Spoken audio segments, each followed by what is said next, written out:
దేవునికి స్తోత్రములు. ప్రభునామమున అందరికీ కూడా నా వందనాలు. వాక్య భాగం చాలా స్పష్టంగా ఉంది. యెహోవాను నేను ఎల్లప్పుడూ సన్నతించెదను, నిత్యమైన కీర్తి నా నోట నుండును. మనకు కావాల్సినటువంటి అమూల్యమైనటువంటి ఆకాంక్ష ఇది. నిత్యము మన నోట ఏముండాలి? ఆయన నామం ఉండాలి. నిత్యము కొనియాడబడాలి. నిత్యము ఆయన మనం కీర్తించే వరంగా ఉండాలి. నిత్యము ఆయన సన్నతించే వరంగా ఉండాలి. ఎల్లప్పుడూ సన్నతించదు. నేను ఎల్లప్పుడూ యెహోవాను సన్నతించదను. నిజంగా దావీదు మహారాజు తన యొక్క ఆపదలో దేవుడు కాపాడి వెరివాని వలె తన యొక్క పరిస్థితిని అనుభవించి అక్కడ మరి చెప్పాలి అంటే అబీమెలెకు ఎదుట నుంచి తోలివేయబడినటువంటి స్థితిని గుర్తించి దేవుడు తన బిడ్డను కాపాడిన విధానాన్ని బట్టి దేవుని స్తుతిస్తూ ఈ పాట రాశాడు. నేను ఎల్లప్పుడూ యెహోవాను సన్నతించెదను. ఆయన కీర్తి నిత్యము, ఆయన కీర్తి నా నోట ఉండను. దావీదు మహారాజు ఆయనకి ఏం పదవి లేదు, ఆయనకు అన్నీ ఉన్నాయి. రాజ్యం ఆయనది, రాజు ఆయన, సింహాసనం ఆయనది, పరిపాలకులు, పాలనలో ప్రజలందరూ ఆయన మనుషులు, ఆయన చెప్తే జరగాల్సిందే. అలాంటి రాజు నేను ఎల్లప్పుడూ యెహోవాను సన్నతించెదను, నేను ఎల్లప్పుడూ ఆయన నామమును కీర్తించెదను. ఎందుకో మేలు చేశాడు ఆయన. ఆయన తప్పించాడు, శత్రువు నుంచి తప్పించాడు. లేకపోతే ఆయన ఇజ్రాయెల్తోనే యుద్ధం చేయాల్సినటువంటి వాడు. కానీ అబీమెలెకు ఈ వెర్రివాడు, ఈ పిచ్చివాడు, పనికిరాడు అన్నాడు. దేవుడు తన యొక్క అమూల్యమైనటువంటి అద్భుతమైనటువంటి తన క్రియలను అద్భుత రీతిగా ప్రత్యక్షపరిచి తన బిడ్డలను కాపాడడానికి ఇష్టపడతాడు మన దేవుడు. అలాంటి దేవుడు, దావీదును కాపాడిన దేవుడు, దావీదు మహారాజును కాపాడిన దేవుడు నిన్ను నన్ను కూడా కాపాడుతూనే ఉన్నాడు. ప్రతి దినం కాపాడుతూ ఉన్నాడు, ప్రతి క్షణం కాపాడుతూ ఉన్నాడు. ఎన్ని ఇబ్బందులు, ఎన్నిసార్లు మంచాలు ఎక్కింటాము, ఎన్నిసార్లు కింద పడిపోయింటాము, ఎన్నిసార్లు దెబ్బలు తగిలి ఉంటాయో, ఎన్నిసార్లు ఇబ్బందులు గురైపోయింటాము, ఎన్నిసార్లు దుఃఖాక్రాంతులం అయిపోయాము. అయినా దేవుడు మనల్ని కాపాడుతూ ఉన్నాడు. కృతజ్ఞంగా ఉన్నామా? అది దేవునికి కావాల్సింది. మనకు అది లేదు. మన జీవితంలో కృతజ్ఞత లేదు. మనం అనుకుంటూ ఉంటాం, దేవుడా తండ్రి, దేవుడా తండ్రి. కుదరదు. అది కాదు దేవునికి కావాల్సింది. ఆయన చిత్తము, ఆయన ఉద్దేశము నెరవేర్చడమే ఆయన చిత్తం, ఆయన ఇష్టం. అది ఆయన చెప్పినట్లు నడుచుకోవటమే ఆయన ఆరాధించటం, ఆయన ఎల్లప్పుడూ కృతజ్ఞమై కొనియాడటమే ఆయన ఇష్టం. కృతజ్ఞత జీవితం దేవునికి అవసరం. ఆయన ఆరాధించాలి, ఆయన స్తుతించాలి, ఆయన పూజించాలి, ఆయన కనపరచాలి. ఎందుకు? ఆయన చేసిన మేళ్ళు ఇన్ని అన్ని కాదు. ప్రతి దినము నూరేళ్ల గడ్డం, ప్రతి దినము ఎన్నో గడ్డలు దాటుకుంటూ వెళ్తూ ఉంటాం. ఎన్నో విధాలుగా దేవుడు మనల్ని కాపాడుతూ వస్తూ ఉంటాడు. మనం మర్చిపోతూ ఉంటాం. మన తెలివిని ఉపయోగిస్తాం. బా, నేను తెలివిగా తప్పించుకున్నాను అనుకుంటాం. నవ్వు ఏమైనా నేను ముగ్గురు వస్తా గండికోట చూడాలనే పాపం తాపేత్రగా బయలుదేరి వచ్చారు. ఇక్కడికి వచ్చిన తర్వాత ఏమైపోయినారు? రోడ్డు పాలైపోయారు. మన బ్రతికేంటిది ఒకసారి ఆలోచించాలి. కానీ నిన్ను నన్ను అయితే దేవుడు కాపాడుతున్నాడు. సజీవంగా ఉన్నాం. మనం ఆయన సన్నిధికి వచ్చాం. ఈ రోజు కూడా ఎన్నో పనులు ఉన్నాయి మాకు, బోలెడు పనులు ఉన్నాయి అని దేవుని సన్నిధికి రాలేకపోతుంటాం. ఏంటి మన దౌర్భాగ్య స్థితి? కానీ దావీదు మహారాజు తన యొక్క మామ అయినటువంటి సౌలు రాజుకు భయపడి ఆయన కొట్టలేక, ఎందుకంటే ఆయన అభిషేక్తుడు, దేవుని చేత అభిషేకించబడినటువంటి రాజు సౌలు. ఆయన ముట్టడం నాకు శ్రేష్ఠం కాదని దావీదు మహారాజు నిజంగా తను తాను తగ్గించుకుంటూ, ఆయనకు దూరంగా ఉంటూ, ఆయనకు సమీపంగా ఉండకుండా పారిపోయి అడవుల్లో తిరుగుతూ వచ్చాడు. అబీమెలెకు దగ్గర పోయి పడ్డాడు. ఆయన అక్కడ కూడా ఏమైపోయినాడు, పిచ్చి వాని వలె, వెర్రి వాని వలె చేయడం ప్రారంభించాడు. దేవుడు అనుమతించాడు. ఆ స్థితి మేరకు దేవుడు ఆయన్ను ఏం చేశాడు, కాపాడాడు, సహాయపడ్డాడు. అందుకే ఇక్కడ అంటాడు, యెహోవాను బట్టి నేను అతిశయించుచున్నాను, దీనిలో దాన్ని విని సంతోషించెదరు. యెహోవాను బట్టి అద్భుత రీతిగా దేవుడు నన్ను కాపాడుతూ వస్తున్నాడు. భయంకరమైనటువంటి అడవుల్లో ఉన్నాను, శత్రు సమూహంలో ఉన్నాను, శత్రు చేతిలో ఉన్నాను, కానీ నన్ను కాపాడుతూ వస్తున్నాడు. మన పరిస్థితి అంతే. మనం ఈ లోకంలో ఉన్నాము, చుట్టూ ఆవరించి ఉన్నాయి చీకటి శక్తుల ప్రభావం. ఎవరిని మృంగుదలా అని గర్జించు సింహం వలె నోరు తెరుచుకోంది సాతానుడు. కానీ కాపాడేవాడు గొప్పవాడు. ఆ గొప్పవాడిని, ఆ కాపాడే దేవుని మనం మర్చిపోతున్నాం. మన యుక్తితో మేము కాపాడబడ్డాము అని గర్విస్తాము. నేను ఆ ఆసుపత్రికి పోయింటే బాగైనా, వీడు నుండే వెళ్ళిపోదు. దేవుడు తెలుసుకుంటే ఆసుపత్రి కాదు, ఇంకొక ఆసుపత్రి కాదు, ఇంకొక ఆసుపత్రి కాదు, నువ్వు ఎక్కడికి పోయినా ఆయన చిత్తమే. పోవాలన్నా ఉండాలన్నా ఆయన ఇష్టమే. ఇది మానవుడు గ్రహించడంలే. ఎంతో మంది మరణావస్థకు వెళ్ళి వెనక్కి వచ్చిన వాళ్ళు ఉన్నారు. దేవుడు పాఠం నేర్పిస్తుంటాడు, మర్చిపోతారు. మరిచిన జీవితం మనది. కానీ దావీదు మహారాజు మర్చిపోలే. అందుకే దేవుడు ఆయన ఏమన్నాడు, దావీదు నా ఇష్టానుసారుడు అన్నాడు. నేను నన్ను అనలేదే కారణం, మనమంతా గోడ మీద పిల్లిలా ఉంటాం, అట ఇట. మన బ్రతికది నీచమైన బ్రతుకు. కాబట్టి బైబిల్ చేతిలో ఉంది, బైబిల్ చదువుతాము, వాక్యం వింటాం, చదువుతాం, ప్రార్థన చేస్తాం. ఇంకా స్థిరమైనటువంటి విశ్వాస జీవితాన్ని మనం అనుభవించలేకపోతున్నాం. మనకు నేర్పిస్తున్నాడు మన దేవుడు కీర్తన 34 ద్వారా. ఎందుకంటే పొందినటువంటి కష్ట నష్టాల నుంచి కాపాడేవాడు దేవుడు. ఆ మంచి డాక్టరు, ఈ మంచి డాక్టర్, ఆయనే డాక్టరు, ఆయన పరమ వైద్యుడు. ఆయనకు మించిన డాక్టర్లు ఈ లోకంలో ఉన్నారా? ఎంతమంది కుష్ఠరోగులు బాగాలి ఆయన మాటతో? ఎంతమంది అనారోగ్యాలు స్వస్థత పరచబడలే? ఈరోజు మనం కూడా ఆయన కృప ద్వారానే స్వస్థత పొందుతున్నాం. ఆయన కృప ద్వారా మనము నడవగలుగుతూ ఉన్నాం. ఆయన కృప ద్వారా నూతన దినాన్ని చూడగలుగుతూ ఉన్నాం. ఈ దినాన్ని చూడక వెళ్ళిన వారు ఎంతో మంది.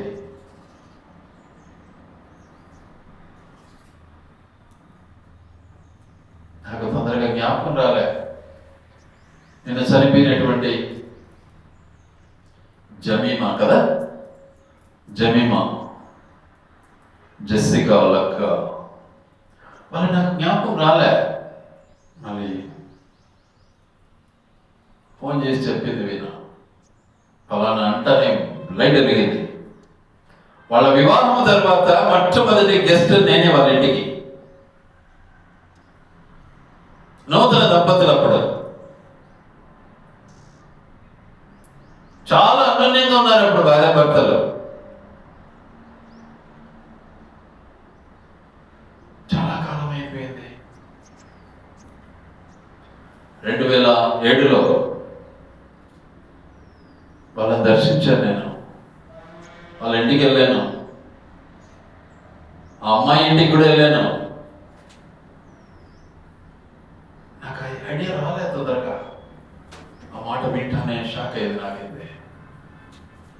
అయ్యో నేను వెళ్ళి చూడలేకపోతే అని బాధ కలిగేది. ఎందుకంటే కృతజ్ఞత. ఒక పూట ఇద్దరు కలిసి భోజనం నాకు వడ్డించారు, భార్య భర్తలు. మా మొదటి గెస్ట్ మీరే అంకుల్ అన్నారు.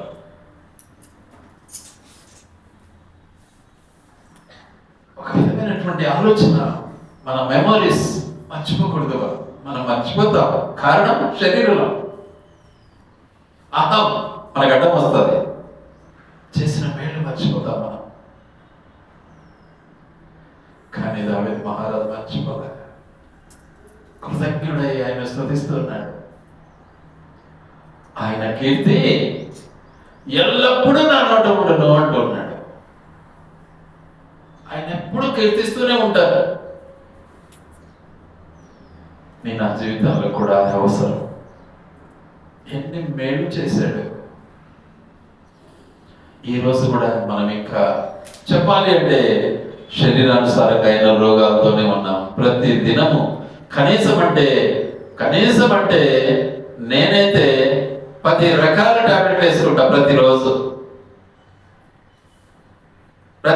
10 రకాల టాబ్లెట్ వేసుకుంటా. అంటే టాబ్లెట్తో బతుకుతున్నామా? ఆయుష్ ఇచ్చేవాడు ఆయన. అంటే ఇలాంటి బలహీనతలు కూడా దేవుడు మనల్ని ఏం చేస్తున్నాడు? పోషిస్తూ ఉన్నాడు, కాపాడుతూ ఉన్నాడు, మనకు ఆరోగ్యాన్ని ఇస్తూ ఉన్నాడు. దేవుడు నిజంగా ఆయన కృప లేకపోతే నేనైతే నడవలేదు. ఆయన కృప ద్వారా నన్ను నడిపిస్తూ ఉన్నాడు. సైట్గా నుంచి లేపాడు. కానీ ఎప్పుడు ఉన్నటువంటి ఈ యొక్క నొప్పులు, పెయిన్స్ ఎవరికి చెప్పుకుంటే వాళ్ళు ఎవరు తీర్చలేదు. నాకు తెలుసు. అందరికి చెప్పుకుంటే ఏం ప్రయోజనం? నా దేవునికి చెప్పుకుంటూ ఉంటారు. ఇది అందరికీ అర్థం కాదు. తొందరగా చెప్పుకుంటే అంటా ఉంటే ఇది బాగవుతుందా? డబ్బా కొట్టుకుంటే బాగవుతుందా రోగం? కాదు. ఎన్నటికి దేవుడికి చెప్పుకో, ఆయన బాగా చేస్తాడు. ఆయన శక్తి ఇస్తున్నాడు, నడుస్తున్నాను. ఆయన నడిపిస్తున్నాడు, నడుస్తున్నాను. లేకపోతే ఇప్పుడు ఇంకా అప్పటికంటే ఇప్పుడే ఎక్కువ ప్రయాణాలు అయిపోయినాయి. అప్పుడు చాలా తక్కువ. కాబట్టి దేవుని యందు మనము సంపూర్ణమైనటువంటి విశ్వాసము, నమ్మకము కలిగినటువంటి వారముగా, దేవుని ఎల్లప్పుడూ స్తుతించే వారముగా ఉన్న నిమిత్తమై ఎల్లప్పుడూ మనం ఏమై ఉండాలి? దేవునికి ప్రతిష్ఠ చేయబడినటువంటి వారముగా ఉండాలి. మన నోరును కాపాడుకోవాలి, మన ఆలోచనను కాపాడుకోవాలి. చెడు ఆలోచన వల్ల ప్రతిష్ఠింపబడలేవు, చెడు మాటల వల్ల ప్రతిష్ఠింపబడలేవు. పరిశుద్ధతను అపేక్షించాలి. అందుకే వాక్యం ఏమంటుంది? 29వ కీర్తన 8వ వచనం. 29వ కీర్తన 8వ వచనం. యెహోవా స్వరము 2వ వచనం. యెహోవా నామమునకు చెందవలసిన ప్రభావమును ఆయనకు ఆరోపించేది నేర్చుకోవాలి. ఎల్లప్పుడూ ఆయనకు ఆయనను ఆరాధించేది నేర్చుకోవాలి. మనం ఎక్కడ కూర్చున్నా సరే, ఏమి మాట్లాడినా సరే ఆయన స్తుతించడం నేర్చుకోవాలి.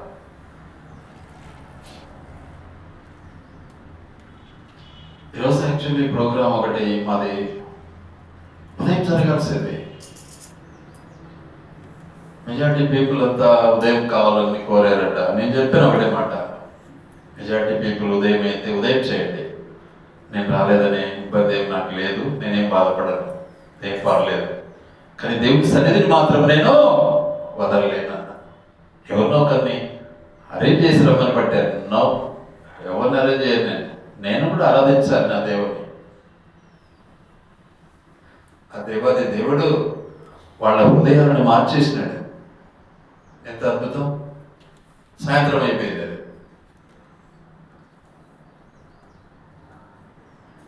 దేవుడు గొప్ప కార్యం చేస్తాడు మన పట్ల, కానీ మనమే మర్చిపోతూ ఉంటాం.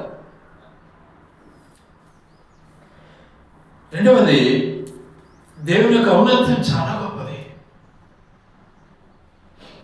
అందుకే ఇక్కడ అంటాడు 29:1, దైవపుత్రులారా యెహోవాకు ఆరోపించుడి, యెహోవాను ఆరోపించుడి, ప్రభావ మహాత్స్యములు యెహోవాకు ఆరోపించుడి. సంపూర్ణమైనటువంటి నీ శక్తిని యెహోవాకు అర్పించు. దేవుడు ఆనందిస్తాడు, సంతోషిస్తాడు. అందుకే అపోస్తలుడైనటువంటి పౌలు గారు ఏమన్నారంటే, ఈ పదాన్ని ఎలా వాడాడు అంటే, రోమపత్రిక 12లో 1వ వచనం.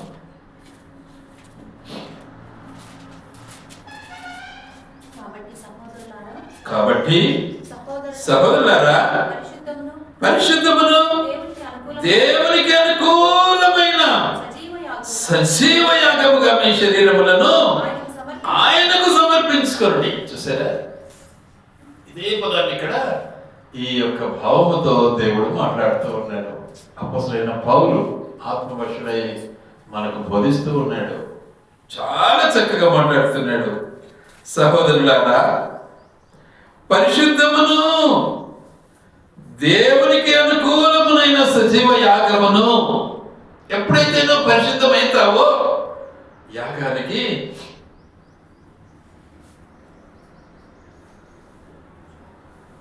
యోగ్యత నీకు దొరుకుతుంది, ప్రతిష్ఠించుకునే భాగ్యం నీకు దొరుకుతుంది. చాలా మంది డబ్బా కొడతారు, ఏమని, నన్ను నేను ప్రతిష్ఠించుకున్నాను అంటాడు. కాసేపటికే లోకపు మాటల్లో నిమగ్నమైపోతాడు మానవుడు. ఎంత నీచమైన కార్యాలు ఇవన్నీ! ఎందుకు ఆ పరిశుద్ధత రాదు మనకు?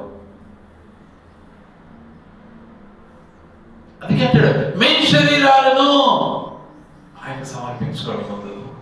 అంటే నీ శరీరాన్ని ఏం చేస్తావు? నువ్వు పరిశుద్ధపరచుకో, ప్రతిష్ఠించుకో. ఒక దైవుడు అంటా ఉన్నాడు, ఎవరైనా చనిపోతే భూస్థాపన సమయంలో నా దేవునికి నన్ను నేను ప్రతిష్ఠించుకొని ఆ తర్వాత భూస్థాపన కార్యం చేస్తాను అన్నాడు ఒక ఆయన, పెద్ద ఆయన. అప్పుడు నేను అండర్ ట్రైనింగ్లో ఉన్నాను, సేవలో. ఆ మాట నన్ను భలే ఎప్పటికీ గింగులు అంటాడు నా మనసులో. వేషధారణతో మనం సేవ చేయకూడదు.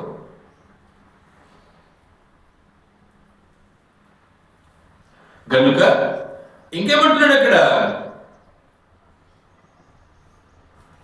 సమర్పించుకోండి దేవుని వాత్సల్యమును బట్టి, దేవుని వాత్సల్యమును బట్టి మిమ్మల్ని బ్రతిమాలుకొంచున్నాను. ఆయన బ్రతిమాలుతున్నాడు మనల్ని, మనుషుడు కాబట్టి మన మనుషులు కాబట్టి దేవునికి ప్రతిష్ఠించుకునే వారంగా ఉండాలని దేవుడు ఇష్టపడుతున్నాడు. అందుకే దావీదు మహారాజు ఏం చేశాడు? ఏమంటున్నాడు? నిత్యము నిత్యము ఏమంట? ఆయన కీర్తి నిత్యము, ఆయన కీర్తి నా నోట ఉండును కాక. నిత్యము ఆయన కీర్తి నా నోట నుండును అంటున్నాడు. ఎల్లప్పుడూ ఆయన స్తుతిస్తాను, నేను కనపరుస్తాను. ఎన్ని మేలు చేస్తున్నాడు మన దేవుడు దినదినము. ఎలా మర్చిపోతాం మనం? ఈ ప్రాణం ఏమన్నా మనదే? ఈ శరీరం మనదే? ఈ ఆత్మ మనదే? హూవి, ఎవరు మనం అసలు? దేవుని బిడలు, ఆయన బిడలు. ఆయన మనల్ని పంపాడు ఇక్కడికి. ఇది మర్చిపోతాం మనం. మర్చిపోయి ఇష్టానుసారమైనటువంటి లోక జ్ఞానముతో బానిసలై, లోక జ్ఞానానికి బానిసలై దేవుని నామాన్ని కనపరచలే. చాలా మంది ఈరోజు తను తాను కనపరచుకోవడానికి ఇష్టపడతారు.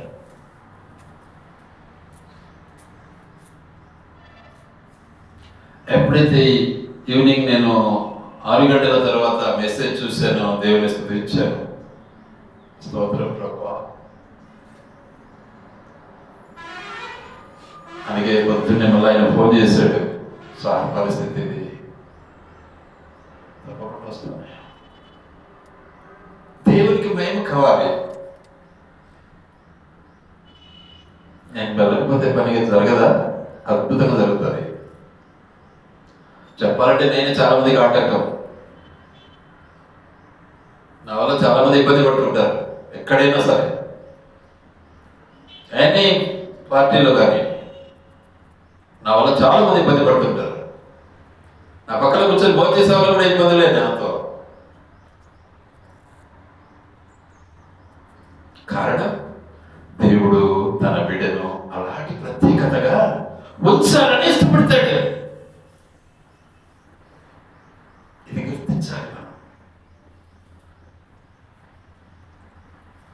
గనుక దేవుని యొక్క అద్భుతమైనటువంటి తన క్రియను మనము కొనసాగించటంలో నిజంగా కృతజ్ఞమై ఉండాలి.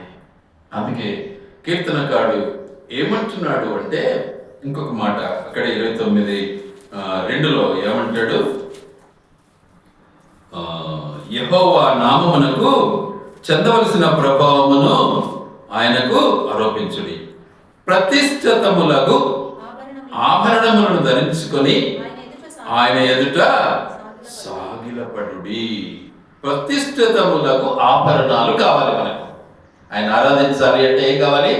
ప్రతిష్ఠితమైనటువంటి ఆభరణాలు, నెక్లెస్లు, చైన్లు, రింగులు, అవి కాదు. పట్టు చీరలు, మంచి మంచి బట్టలు కాదు. ప్రతిష్ఠితమైనటువంటి ఆభరణాలు కావాలి. బ్లేమ్లెస్, స్పాట్లెస్, వెలుతురుతో కూడినటువంటి వస్తువులు కావాలి ఆయనకు. ఏంటది? నీ హృదయం. నీ హృదయంలో ఏముండాలి? ప్రతిష్ఠితమైనటువంటి ఆభరణాలు కలిగి ఉండాలి. ఎలా ఉంటాయి ఆభరణాలు? చాలా స్పష్టంగా వర్ణిస్తాడు అపోస్తలుడైనటువంటి పౌలు గారు. ఏమంటాడు? 5:22లో ఏమంటాడు? గలతీ 5:22 ప్రేమ, సంతోషము, సమాధానము, దీర్ఘశాంతము, దయాళుత్వము, మంచితనము, విశ్వాసము, సాత్వికము, అశానిగ్రహము. చెప్పుకోవడానికి చాలా బాగుంటాయి. ఎవరు అనుభవిస్తున్నారో మరి. ఏమంటున్నాడు? అశానిగ్రహము. మాకు ప్రేమ లేకనా డబ్బా కొడతా అంటారు చాలా మంది. మాకు ప్రేమ లేదనే వాగ్వాదాలు జరిగినప్పుడు ఒకరితో ఒకరు, ఉందే ఇంతకు ప్రేమ? నీకు ప్రేమ లేఖనా అనే పదం ఎప్పుడు వచ్చింది అంటే, లేదు కాబట్టి వచ్చింది. అది ఉంటే అసలు ఆ పదం రాదు నోట్లో. ఉంటే తలచుకుంటా, తగ్గించుకుంటా, అవతల మనిషి అంటే మనం లేనుకుంటా. ఎంత తేడా ఉంది. అంటే ఆభరణం కావాలి. ఏమయ్యా, ఏంది ఆ మనిషి ఎంతగా చెప్తాంటే నువ్వు నోరు మూసుకుంటావు, తలచుకుంటావు. నోరెత్తలే ఏసయ్యా. నువ్వు నేనైతే అవతరుడు ఒకటంటే మనం 10 అంటాం.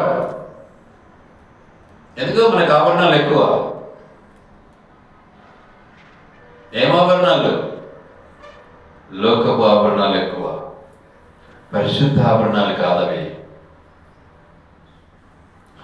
అందుకే వాక్యం చాలా స్పష్టంగా అంటాడు, ప్రతిష్ఠితములకు ఆభరణములు ధరించుకోవాలి, సాగిలపడాలి.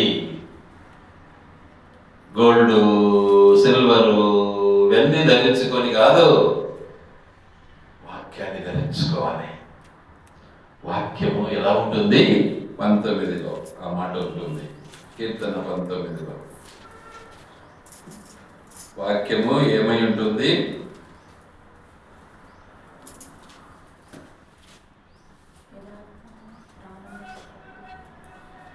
8వ వచనం, యెహోవా నీ ఉపదేశములు నిర్దోషమైనవి, అవి హృదయమును సంతోషపరచును.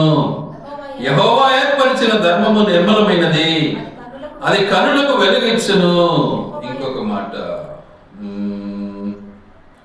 యెహోవా న్యాయ విధులు సత్యమైనవి, అవి కేవలం న్యాయమైనవి, అవి బంగారు కంటెను విస్తారమైన మేలవి, బంగారు కంటెను కోరదగినవి, తేనె కంటెను జుండు తేనె దారుణ కంటెను మధురమైనటువంటి వాక్యం.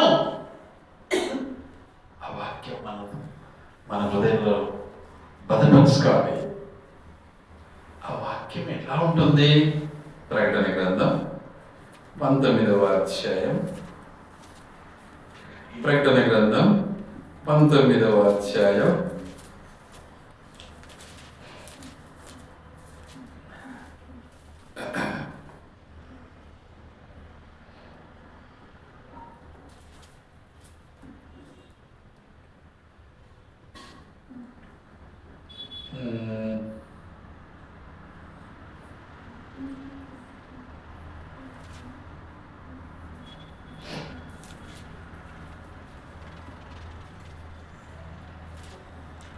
13వ వచనం. రక్తములో ముంచబడిన వస్త్రము ఆయన ధరించుకొని ఉండెను, మరియు దేవుని వాక్యము అనునామము. ఆ వాక్యం కావాలి మనకు, ఆయన కావాలి మనకు. అప్పుడు మనము పరిశుద్ధాలంకారాలు అనుభవించడానికి సంసిద్ధమవుతాం. దేవునికి ప్రతిష్ఠించుకోవటము అంటే అర్పించుకోవటం, అంకితం చేయటం. ఆయన ఇష్టపడతాడు. కయ్యను కూడా ఇచ్చాడు. ఇష్టపడ్డా? కనక వేస్తున్నా వద్దా, ఎంత వేస్తున్నా వద్దా, ఎంతైతే సరిపోతుందా, ఎంతైతే అనుకున్నాడు మనసులో. ఈరోజు కూడా చాలా మంది అట్లే చేస్తుంటారు. కానుక విషయం అందుకే చెప్పాను, అస్సలు చెప్పాను నేను. ధారాళంగా ఇచ్చాడు 20,000. ఆయన తన కానుకను ఆస్వాదించాడు, ఆనందించాడు. 2 కాసులు వేసింది మహాతల్లి వృద్ధురాలు. ఆ 2 కాసులను దేవుడు దీవించాడు. ఎందుకు?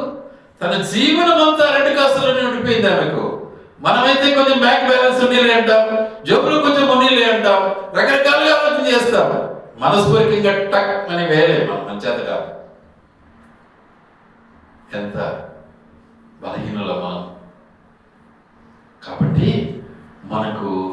మనల్ని మనం దేవునికి ప్రతిష్ఠించుకొని మనల్ని మనం దేవునికి సమర్పించుకొని స్తుతియాగం చెల్లించాలి. అది దేవుడు మనకి ఇచ్చిన గొప్ప భాగ్యం. ఆయన ఆరాధించాలి, ఆయన స్తుతించాలి, ఆయన గణపరచాలి. దావీదు మహారాజు ఆ పని చేశాడు. ఆ పని చేసి నిజంగా తన యొక్క జీవిత యాత్రలో అద్భుతమైనటువంటి బిరుదును సంపాదించాడు. ఏం బిరుదు? దేవునికి ఇష్టానుసారుడు. తన దేవునికి ఇష్టానుసారుడు. అందుకే వాక్యం చాలా స్పష్టంగా మాట్లాడుతుంది. చూడండి దయించి, నిర్గమకాండము 39వ అధ్యాయము 30వ వచనం. మరియు యెహోవా మోషేకు ఆజ్ఞాపించినట్లు వారు మేలిమి బంగారుతో పరిశుద్ధ కిరీటభూషణము చేసి చెక్కిన ముద్ర వలె దాని మీద యెహోవా పరిశుద్ధుడు అను వ్రాత. ఆయన పరిశుద్ధుడు. ఆయన బిడలము ఎలా ఉండాలి? పరిశుద్ధంగా ఉండాలి. మనకు తెలుసులే అంటారు చాలా మంది. ఏది తెలుసులే అనడంలోనే జవాబు దొరికిపోతుంది. తెలుసులే అన్నావు అంటే ఏమైపోయింది? దొరికిపోయింది జవాబు. ఆమె నువ్వు ఎంతలో ఉంటావని దేవుడు అప్పుడే రిసీవ్ చేసుకుంటాడు. ఏం ఎక్కువ టైం పట్టదు. అన్నం వండుతారు, ఉడికిందా లేదా అని మొత్తాన్ని చూస్తారా? ఒక మెతుకు చూస్తారట, అంతే. ఆ చిన్న మాటలోనే నీ పరిశుద్ధత ఏంటో అర్థమైపోయింది. కారణం కాబట్టి మన జీవితాలను మనం సరిచేసుకొని మనల్ని మనం దేవునికి ప్రతిష్ఠించుకుందాం. అప్పుడు మన దేవుడు మనల్ని ఏం చేస్తాడు? మన యొక్క అర్పణను, మన యొక్క ఆరాధనను దేవుడు స్వీకరించి నిజంగా దేవుడు మనల్ని నిజంగా తన ఆశీర్వాదంతో నింపడానికి ఇష్టపడతాడు. కాబట్టి మనమందరం కూడా ఆయన చేసిన మేళ్ళు ఇన్ని అన్ని కాదు, ఇంత అంత కాదు, బ్రతుకంతా ఆయన మేలే చేస్తున్నాడు. బ్రతుకంతా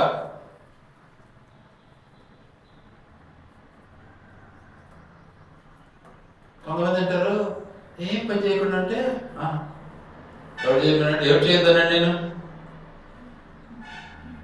ఎవరు చేద్దన్నారు? పని చేయి ప్రభువునందు, చెమట కాచు ప్రభువునందు, ప్రభువుకు స్తుతి చెల్లించు.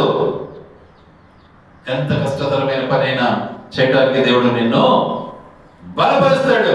నన్ను బలపరిచాడు నా దేవుడు. అద్భుతంగా, ఆశ్చర్యరీతిగా పనులు చేయడంలో నిజంగా దేవుడు నన్ను నడిపించాడు. పేరు నిజంగా దేవుడి నామాన్ని గణపరచగలిగాను. ఆయనకు స్తుతి చెల్లిస్తూ ఉంటున్నా. క్రైస్తవుడయ్యా, క్రైస్తవ బిడ్డ, యేసు ప్రభు బిడ్డ అయ్యా అనిపించుకున్నాను నేను. ఎవరితో? నాస్తికులతో, ఎవరితో? రెఫ్యూజీస్తో, ఎవరితో? ఇతరులతో. ఎప్పుడు, ఎక్కడ? వేలాది జనంలో, ఒకరిద్దరిలో కాదు, ముఖస్థుతి కాదు, నా ఆబ్సెంట్ లో జరిగినటువంటి సంఘటనలు ఇవన్నీ కూడా, నేను లేనప్పుడు జరిగే సంఘటనలు. ఈరోజు కూడా దేవుడు ఆ రీతిగానే తన దాసుని సాక్ష్యంగా వాడుకుంటూనే ఉన్నాడు. ఒకరోజు మృదుడు అతను కలిశాడు. అయ్యా, కనీసము వారము లేక 2 వారాలు కనీసము నీ పేరును ఖచ్చితంగా జ్ఞాపకం చేసుకుంటామయ్యా మేము అంటారు. ఎందుకు? ఏం చేశాను వాళ్ళకి? నేను నా దేవుని కనపరిచాను. ఇది రావాలి మనకు. కాబట్టి దేవుడు చేసిన మేళ్లను మనం మర్చిపోక 3వ వచనం చదువుకుందాం. 3వ వచనం చదువుకొని ముగించుకుందాం తొందరగా. 3వ వచనం 34:3.